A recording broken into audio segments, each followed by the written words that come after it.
a lot of stuff's going to come up.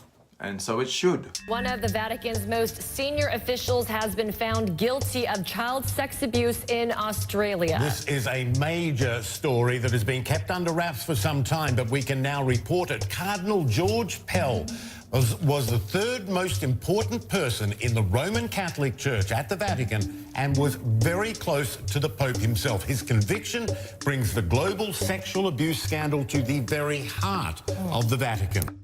And if you've had any so-called sins, well, let those sins come to the surface.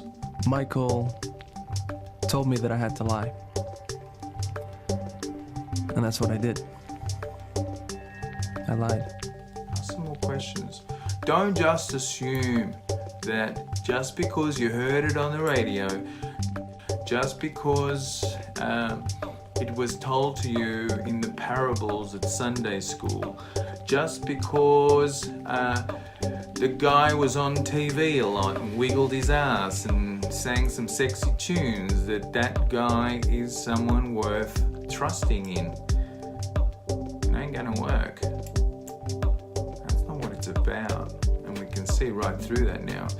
For those who question why both men stayed silent for so long, they told Oprah Winfrey becoming fathers themselves helped them confront the alleged abuse. Can you explain to people why you want to continue the association if you have been abused? I had no understanding of it being abuse. You know, I loved Michael. Anything that Michael did was right to me.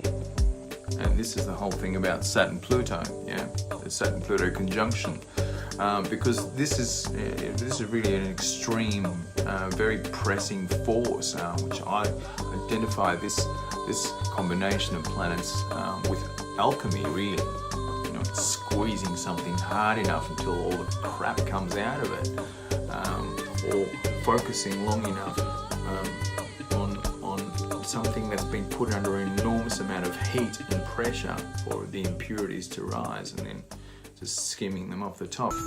For me, this moment transcends Michael Jackson.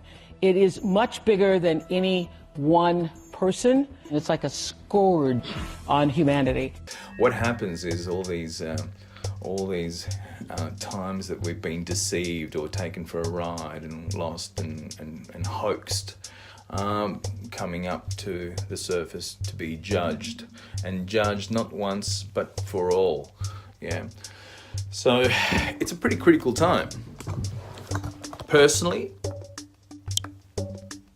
and in the bigger scheme of things, it's phenomenal. And we have now this capacity to look at the situation, to look at any situation, and hopefully, if we're present and conscious enough, if we're not bringing our delusions and our predilections, our ego attachment into wanting the fantasy to maintain a sense of forever, you know, seeing it for what it is rather than what we wish it to be or we might have liked it to be, then the intention does become rather a purifying one.